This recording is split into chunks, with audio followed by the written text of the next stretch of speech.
오늘 저녁에 보실 말씀은 디도서 3장 3절에서 7절까지입니다. 저랑 한 절씩 같이 교독을 하시겠습니다. 우리도 전에는 어리석은 자여 순종하지 아니한 자여 속은 자여 여러 가지 정욕과 행락의 종로로 타던 자여 악독과 투기를 일삼은 자여 가증스러운 자여 피차 미워한 자였으나 우리 구주 하나님의 자비와 사람의 사랑하심이 나타날 때 우리를 구원하시되 우리가 행한 바 의로운 행위로 말미암지 아니하고 오직 그의 긍휼하심을 따라 중생의 씻음과 성령의 새롭게 하심으로 하셨나니 우리 구주 예수 그리스도로 말미암아 우리에게 그 성령을 풍성히 부어주사 7절 다 같이요. 우리로 그의 은혜를 힘입어 의롭다 하심을 얻어 영생의 소망을 따라 상속자가 되기를 하려 하심이라. 아멘.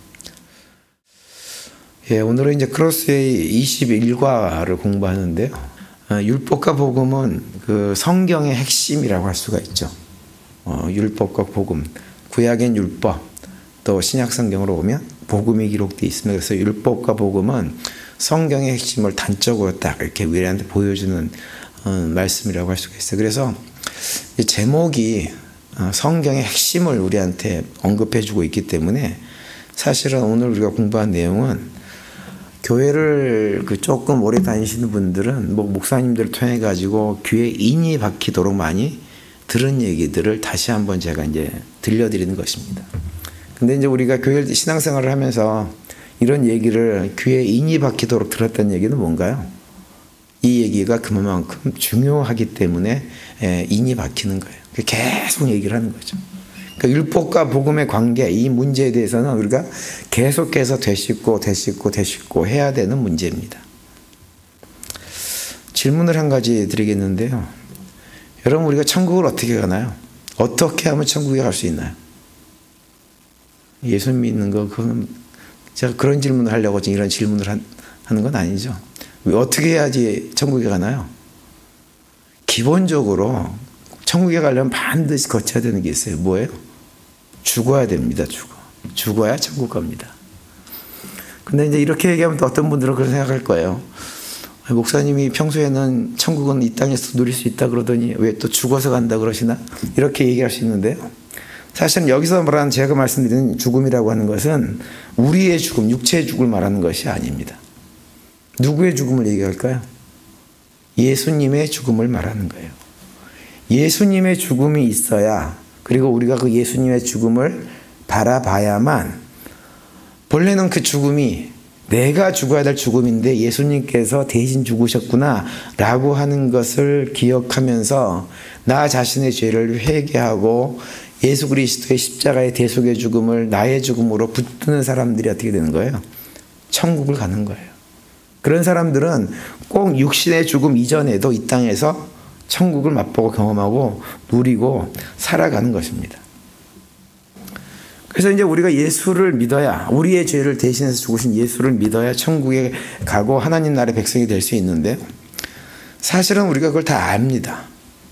또 여기 계신 모든 분들이 다 예수님을 나의 구주로, 예수님의 십자가의 죽음이 바로 나의 죄 때문에 대신 죽으셨다고 하는 것을 다 믿으시는 분들이세요.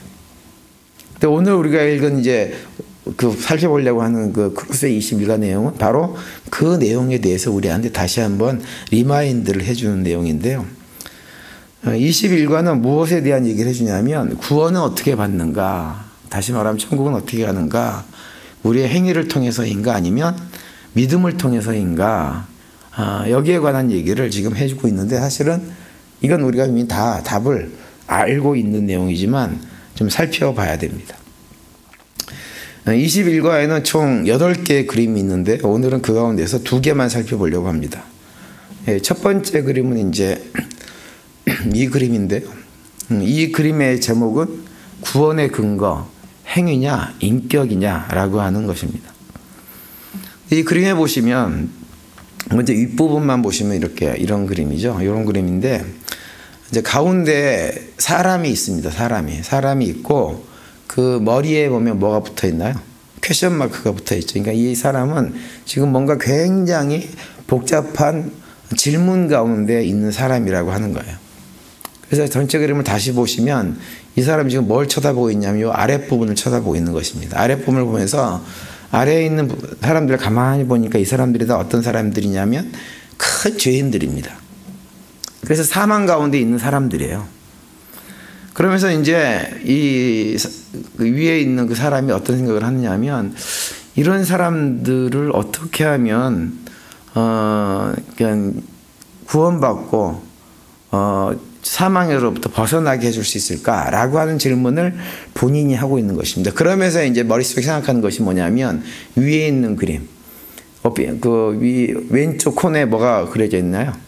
율법 돌판이 그려져 있죠.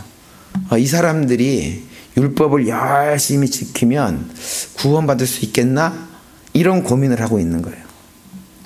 행위가 있어야 될 것 같다. 저 사람들이 저렇게 살면 안 되고 뭔가 삶을 돌이켜가지고 하나님 말씀대로 순종 잘하고 해가지고 그러고 살아야 될 것 같은데 라고 하는 생각을 지금 하고 있는 것입니다. 사실은 이제 여기 나온 사람의 고민을 우리들도 일반적으로 많이 합니다. 예수를 믿고 예수의 대속의 은혜로 구원받는 사실을 뻔히 알면서도 어떤 생각을 많이 하면 우리의 행위가 뭔가 나의 구원을 더욱더 그렇다고 멋있게 만들어줘서 나중에 아버지 앞에 가면 큰 상급 받고 뭔가 이렇게 할 것 같다라고 하는 생각을 자꾸 합니다. 그러니까 우리가 행위를 떨쳐버리지 못하고 구원과 관련해가지고 행위를 자꾸 붙드는데 이 사람도 지금 그런 고민을 지금 하고 있는 거예요. 우리가 잘 아는 로마서 6장 23절에 보면 이렇게 말씀을 하고 있죠. 죄의 싹은 사망이요 하나님의 은사는 그리스도 예수 우리 주 안에 있는 영생이니라 이렇게 말씀을 합니다. 이 말씀 그대로 죄의 싹은 사망이에요. 죄를 지으면 사망의 자리에 앉을 수밖에 없어요. 그래서 이 문제를 해결해야 됩니다. 그런데 이 문제를 이제 어떻게 해결할 것이냐라고 하는 것이 고민거리인 거죠. 이 그림에 나온 사람에게는. 우리가 율법이 아니라고 하는 것을 여기 계신 분들은 다 알고 있어요. 그러면 어떻게 해야 되나? 이 사람이 이제 고민을 하면서 어떤 생각을 하고 있냐면 그림에 보시면 하나님의 이미지가 있잖아요. 하나님의 이미지가 이제 오른쪽 끝에 있는데 하나님을 생각하면서 하나님이 뭔가 직접 개입을 하셔가지고 무슨 일을 하셔야 되지 않나 이런 생각을 하고 있는 것입니다. 근데 우리 교재에 보면 율법에 관해 가지고 명확하게 설명을 해놓은 내용이 있어요. 우리 교재 209페이지 4번에 보면 이런 내용이 기록되어 있습니다. 타락한 인류는 본래적으로 행위에 근거하여 하나님과 자신과의 관계를 정상화시키려고 노력하고 있다. 인류는 그것을 사용하여 하나님으로 하여금 자신을 받아들이도록 설득하려고 하고 있다. 이를 위하여 인류는 하나님의 율법을 사용하고 있는데 하나님은 결코 그것을 그러한 목적으로 사용하도록 의도하신 적이 없으셨다. 이렇게 언급을 하고 있어요. 하나님께서 우리에게 율법을 주신 목적이 무엇인가요? 그것을 사용해가지고 의롭게 되라고 주신 건가요? 아니에요. 왜 주셨어요? 우리가 율법을 온전하게 지킬 수 없는 죄인이라는 사실을 깨달아 알게 하기 위해서 주신 것이 율법이에요. 율법은 하나님께서 우리가 지키지 못한다는 걸 너무나 잘 아세요. 우리 실체를 보여주기 위해서 주신 것이 율법이에요. 근데 그럼에도 불구하고 우리는 항상 율법적인 행위가 하나님에게 더욱더 감동을 주고 사람들에게 감동을 주고 하게 되어지고 그런 감동들이 주어지게 되어지면 하나님께서 뭔가 나에게 더 좋은 것을 주실 것이다 라는 생각을 늘 합니다. 늘. 요즘은 뭐 그런 분들이 안 계시지만 예전에 어머니들은 새벽에 일어나면 뭐 했어요? 정한수 떠놓고 뭐 했어요? 빌었어요. 그것은 전 인류가 공통적으로 하는 모습이에요. 꼭 한국만 그런 것이 아니라 전 세계가 다 정한수 떠놓고 새벽에 빌면 어떤 신적인 존재가 나의 자녀를 나의 가정을 훨씬 더 뭐 잘해 줄 것이다 라고 하는 그런 기대감을 전 인류가 살아갑니다.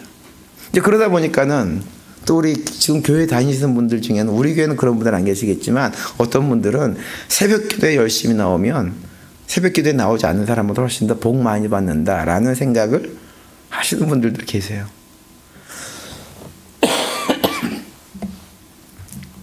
근데 그런 우리들의 생각이 성경 말씀, 하나님께서 우리에게 주시는 그 말씀을 굉장히 왜곡시켜 버리는 거예요. 자꾸 왜곡시킵니다. 그래서 왜곡해서 행위를 강조하고 또 강조합니다. 그래서 행위를 좀 더 잘하면 구원을 받을 뿐만 아니라 플러스 알파 뭐가 있을 것이다라는 생각을 계속하고 그 뉘앙스를 자꾸 주변에다가 얘기를 해줘요. 근데 우리가 기억해야 될 것은 뭐냐 하면 구원에 관한 한 우리의 노력은 그 어떤 것도 조금 더 구원에 영향을 끼칠 수 없다고 하는 것을 우리가 잊지 말아야 됩니다. 믿으세요? 안 믿으세요? 구원에 관한 우리의 노력은 어떤 것도 영향을 주지 못해요. 그래서 우리가 너무나 잘 아는 에베소서 2장 8절과 9절에서 이렇게 말씀을 하고 있잖아요. 너희는 그 은혜를 인하여 믿음으로 말미암아 구원을 받았으니 이것은 너희에게서 난 것이 아니요 하나님의 선물이라. 행위에서 난 것이 아니니 이는 누구든지 자랑하지 못하게 함이라. 이렇게 딱 말씀하세요. 이 땅에서도 자랑할 것이 없고요. 천국에 가서도 자랑할 것이 없어요. 내가 뭔가 잘해가지고 아버지 앞에 간 게 아니기 때문에 아무것도 자랑할 것이 없어요. 하나님이 우리한테 아무것도 주지 않아도 우리가 아버지 집에 가 있다는 사실만 가지고도 감사할 일인 것입니다. 그런 것이지 내가 무엇인가 잘해가지고 그 자리에 있고 남들보다 훨씬 더 노력하고 희생하고 헌신했으니까 뭔가를 받고 거기서 더 많은 것을 누리고 이런 생각을 한 것 자체가 하나님 말씀을 왜곡하는 거예요. 또 오늘 우리가 읽은 본문 디도서 3장에도 그것을 명확하게 다시 한번 말씀합니다. 5절에 보면 우리를 구원하시되 우리가 행한 바 의로운 행위로 말미암지 아니하고 오직 그의 긍휼하심을 따라 중생의 씻음과 성령의 새롭게 하심으로 하셨나니라고 말씀하세요. 우리를 구원하시되 우리가 행한 바 의로운 행위를 통해 사지 않으셨다고 하는 거예요. 그 모든 것은 무엇 때문이냐? 하나님의 긍휼하심. 그리고 긍휼하심 속에서 우리에게 보내주신 성령께서 우리 안에서 역사하셔서 우리가 지금 이렇게 하나님 백성이 되어져서 이 땅에 사는 동안에도 천국을 맛보고 경험하고 누리며 살 수 있게 되어지는 것입니다. 성경은 그 점을 계속해서 우리한테 얘기합니다. 대표적으로 그걸 얘기해 주는 데가 어디냐면 출애굽기에 나오는 성막을 제조하는 과정에서 우리한테 그걸 얘기해 줍니다. 여러분, 출애굽기에 나와서 만들어진 성막은요, 무엇을 예표하는 것이냐면 장차 오실 예수 그리스도를 예표하는 것이 성막의 모형이에요. 그래서 성막의 내용을 구체적으로 살펴보면 거기 성막을 구성하는 많은 구성부분들이 다 무엇을 상징하냐면 예수 그리스도의 사역을 예표하는 것들입니다. 그런데 모세가 성막을 지으면서 성막을 세운 사람들에게 어떻게 했냐면 산에 올라가서 하나님께서 자기에게 보여주신 식양대로 그걸 가르쳐가지고 만들게 했어요. 사람들 생각으로 자기들 머리를 짜가지고 고민해가지고 만든 것이 아니라고 하는 거예요. 하나님께서 모든 것을 다 보여주고 알려주셔서 가르쳐주신 것을 그대로 가지고 와서 그대로 지었어요. 그래서 출애굽기 39장 29절에 보면 이런 말씀이 기록되어 있어요. 가는 배실과 청색, 자색, 홍색 실로 수노와 띠를 만들었으니 여호와께서 모세에게 명령하신 대로 하였더라. 이렇게 말씀합니다. 여호와께서 모세에게 명령하신 대로 하였다. 이렇게 말씀해요. 또 31절에 보면 또 이렇게 말씀합니다. 그 패를 청색끈으로 관 전면에 달았으니 여호와께서 모세에게 명령하신 대로 하였더라. 이게 반복되어집니다. 여호와께서 모세에게 명하신 대로 하였더라. 여호와께서 모세에게 명하신 대로 하였더라. 그 어떤 것도 모세가 마음대로 일하는 사람들이 마음대로 한 것은 아무것도 없고 모든 것이 여호와께서 명령하신 대로 하였더니 어떻게 됐느냐? 나중에 성막을 다 짓고 났더니 여호와의 영광이 그 성막에 충만하였더라. 이렇게 말씀을 해주고 있어요. 출애굽기 40장 34절에 이렇게 말씀하죠. 구름이 해막에 덮이고 여호와의 영광이 성막에 충만하며. 그 성막에 대해서 그 성막이 장차 오실 예수님에 대한 얘기고 그 성막을 언급하면서 인간의 생각은 조금도 개입하지 못하도록 하셨다고 하는 것, 온전히 모든 것들이 다 여호와께서 가르쳐 주신 대로 하셨다고 하는 것은 무엇이냐면 우리의 구원은 우리 인간의 생각이나 노력이나 어떤 행위나 이런 모든 것들이 조금도 개입될 여지를 하나님께서 허락하지 않으셨다고 하는 것을 이미 출애굽기에서 우리에게 보여주고 있는 것입니다. 그런데 이 타락한 인류는 교재에 언급하고 있는 대로 계속해서 자꾸 자기 행위에 의해서 근거해 가지고 그 문제를 해결하려고 자꾸 행위를 강조합니다. 우리 기독교 외에 다른 종교를 다 가보세요. 이슬람, 불교, 모든 것들 다 가보세요. 다 인간의 행위만 강조합니다. 인간의 행위를 통해서 뭔가가 될 것이라고 얘기합니다. 기독교는 그게 아니에요. 기독교 신앙은 우리 인간의 행위가 우리를 구원하지 못한다고 거듭거듭 말씀하세요. 동서고금을 막론하고 다른 모든 종교들은 인간의 행위를 강조해서 그것이 마치 우리 인간들은 뭔가 인류를 구원할 것처럼 그렇게 얘기하지만 성경은 그거 가지고는 절대 안 된다. 이렇게 아예 속보를 하고 있는 책이 성경책입니다.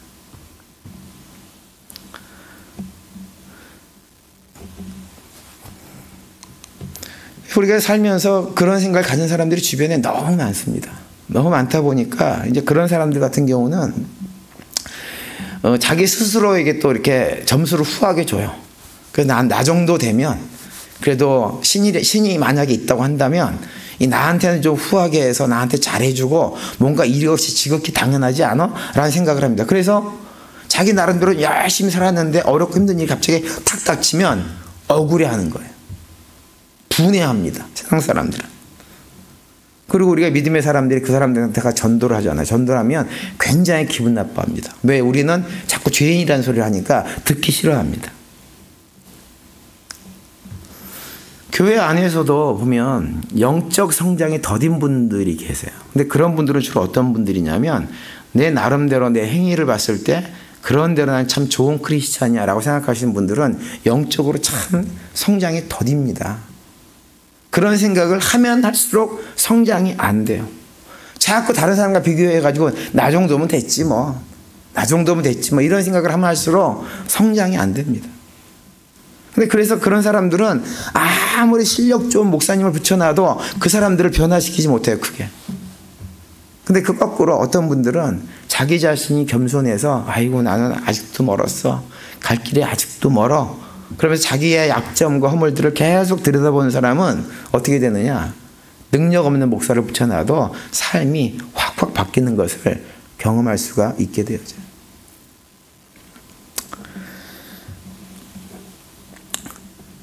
우리 신앙생활 하면서 우리 자신이 자꾸 어떤 행위로 의롭다라고 하는 것을 강조하는 것이 그래서 우리한테는 굉장히 독이 되어집니다. 그래서 그러지 말아야 돼요. 그래서 잠언에서 말씀하는 거예요. 교만은 뭐다? 패망의 선봉이다 그러는 거예요. 교만함이 우리를 망하게 만듭니다. 영적 교만함이.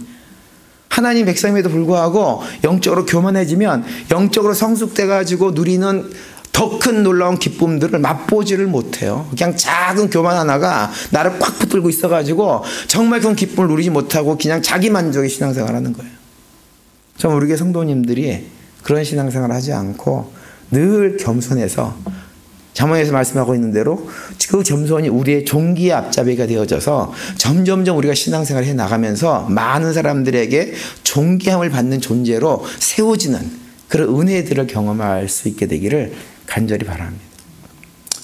그런데 이제 여기서 우리가 한 가지 생각할 건 뭐냐면 그러면 왜 우린 자꾸 나 자신에 대해서 선하다, 착하다, 난 좋은 사람이다, 그런 대로 괜찮다 라는 생각을 하게 되는 걸까? 이유가 뭘까요? 그 이유는 제가 예전에 아틀란타에서 전도를 하러 다니다 보니까 확인한 것이 무엇이냐면 사람들이 죄가 무엇인지에 대한 오해가 많아서 그런 생각을 하는 거예요. 죄를 제대로 깨닫게 되어지면 그런 소리를 못 하세요. 근데 죄가 무엇인지를 모르니까 자기가 죄를 맨날 매일같이 짓고 있으면서도 자기는 의로운 사람, 훌륭한 사람, 선한 사람이라는 생각을 하고 살아가는 거예요. 그래서 이제 다음 그림이, 두 번째 그림이 그 죄에 대한 것을 우리한테 설명을 해줍니다. 이 그림이에요. 이 그림은 그동안에 제가 저희 교회 와가지고 죄가 무엇이다라고 하는 것을 설명드린 것과는 조금 다를 수도 있는데요. 전체적으로 놓고 보면 같은 내용입니다. 제가 저희 교회 와가지고 죄는 무엇이라고 자꾸 설명을 하나요? 반복해서. 죄는 뭐예요? 우리 스스로 하나님 자리에 앉아서 하나님 행세를 하려고 하는 것이 죄예요. 우리는 피조물인데 피조물의 자리에 있지 않고 자꾸 창조주 행위를 하려고 하는 것이 그것이 죄라고 하는 것을 제가 여러 번 말씀을 드렸습니다. 아담과 하와의 타락의 핵심은 무엇이냐면 그들이 선악과를 따먹고 하나님처럼 되려 한 것이 타락의 핵심이었어요. 그런데 이 그림은 그 죄를 여러 가지 4가지 측면에서 우리한테 설명을 하는데 그 4가지 측면을 설명한 이유는 뭐냐면 성경에 죄라고 번역된 4가지의 단어를 가지고 설명을 하고 있는 거예요. 첫 번째 그림은 이제 맨 위에 그림, 맨 위에 그림인데요. 이 그림은 하마르티아라고 하는 단어가 죄로 번역되는데 그 단어의 의미를 설명해 주는 거예요. 활을 쏘고 있잖아요, 그죠? 활을 쏘고 있는데 관역을 보세요. 관역을 가만히 보면 활이 관역에 제대로 딱 맞았습니까? 비껴나가서 잠깐 안 맞습니까? 안 맞죠? 그죠? 관역 밖에 있잖아요. 그러니까 이게 뭐 하마르티아라고 하는 단어는 뭐냐면 관역을 빗맞추다라고 하는 의미예요. 다시 말하면 관역에서 벗어났다. 이것은 어떤 걸 얘기하냐면 우리가 가야 될 방향이 있어요. 우리 인간들이 피조물들이 걸어가야 될 방향이 있는데 그 방향대로 걸어가지 않고 잘못 걸어가는 거예요. 우리의 방향성, 가치관에 문제가 있는 거죠. 삶의 방향이 틀렸다고 하는 것입니다. 그래서 어떤 삶을 살아가냐면 이 땅에 잠깐 있다가 사라질 것들이 마치 영원할 것처럼 붙들고 살아가는 거예요. 그러면서 자기의 성을 쌓습니다. 그거 가지고 성을 쌓으면 마치 내가 안전하게 보존될 것처럼 착각을 하면서 살아가는 거예요. 그래서 자기 세계를 만들어요. 그래서 이 하마르티아라고 하는 죄로부터 회개한다고 하는 것은 무엇이냐면 삶의 방향을 바꾸는 거예요. 삶의 가치관을 바꾸고 그런 의미로 사용되는 것이 하마르티아라고 하는 단어입니다. 그리고 이제 두 번째 그림은 요 그림인데 요 그림은 어떤 단어를 가지고 설명하고 있는, 그러니까 단어를 설명하는 거냐면 파라프토마라고 하는 단어가 있어요. 그것도 죄로 이제 번역이 되는데 이 단어는 어떤 의미냐면 법을 정해놨는데 그 법을 제대로 지키지 않는 거예요. 근데 법을 제대로 지키지 않는 이유가 뭐냐면 뭘 몰라서 그러는 거예요. 그 법을 지켜야 되는지 말아야 되는지도 모르는 거예요. 우리가 그런 얘기 하잖아요. 기도할 때 그런 기도 안 하세요? 아버지 제가 알고도 지은 죄 모르고 지은 죄 다 용서해 주세요. 우리가 그런 기도 하죠. 거기서 모르고 지은 죄가 이 파라프토마라고 하는 단어로 표현되어지는 죄입니다. 모르고 내가 잘 몰라서 여러 가지 이유 때문에 영적으로 어려서 모르기 때문에 그러는 거예요. 그래서 여기 보시면 노란색 판넬에 뭐라고 쓰여져 있나요? 들어가지 마시오라고 표시가 되어져 있죠. 그런데 안에 들어가서 누가 놀고 있습니다. 잔디밭에. 우리가 옛날에 어렸을 때 그 어린이 대공원 같은 데 가면 그 잔디밭에 들어가지 말라고 팻말 붙어 있잖아요. 들어가지 마시오. 근데 애들 어떻게 해요? 그거 완전히 무시하고 잔디밭에 들어가서 놉니다. 그걸 그려놓은 거예요. 그것을. 그래서 여기 그림에 보여지는 운동화가 성인의 운동화가 아니고 어린아이들, 뭔지 모르고 그냥 죄를 짓는 경우가 있는 거죠. 그런 경우에 이제 파라프토마라는 단어를 사용해가지고 죄라고 하는 표현을 하고 있습니다. 그 다음에 이제 세 번째 그림은 요 그림인데요. 요거는 파라바시스라고 하는 단어를 가지고 지금 그림을 그려놓은 건데요. 이것은 잘못인지 뻔히 알아요. 뻔히 아는데 의도적으로 하나님의 법을 깨뜨리고 지키지 않는 것을 말하는 거 있는 것입니다. 예를 들어서 선악과 아담과 하와가 하나님께서 이거 따먹으면 죽는다, 먹으면 절대 안 된다라고 말씀하셨잖아요, 그죠? 근데 아담과 하와가 뻔히 알면서도 이거 먹으면 안 된다는 걸 알면서도 어떻게 했어요? 하나님처럼 되고 싶은 욕망에 홀라당 따먹은 것, 그것을 얘기해주고 있는 것이 파라바시스라고 하는 단어입니다. 그래서 여기도 보면 선을 넘어가지 마시오라고 하는 팻말이 적혀 있죠. 그죠? 근데 이것은 굉장히 위험한 것이 뭐냐면 선을 넘어가지 마시오는 아까 잔디밭하고 사원이 달라요. 잔디밭은 잔디가 망가질까봐 넘어가지 말라는 거였는데 이것은 그 선을 넘어가면 뭐가 있어요? 옆에 낭떠러지가 있어요. 사고 난단 말이에요. 죽는단 말이에요. 그래서 넘어가지 말라고 하는 거예요.